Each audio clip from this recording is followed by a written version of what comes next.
tuo, kad labai matai rezultatą, net jeigu jis yra ir po ilgesnio laiko, bet supranti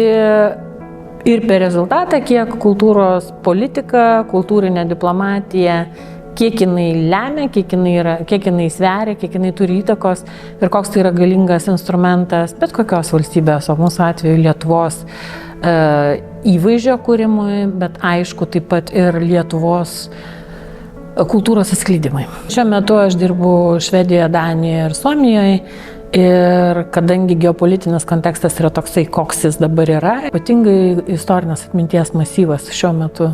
yra ir labai svarbus ir aš labai džiaugiuosi, kad žmonės atskleidžia, mato mūsų istoriją, mūsų 20 amžiaus istoriją, bet ne tik 20. Taigi sąsajų yra labai daug, aišku,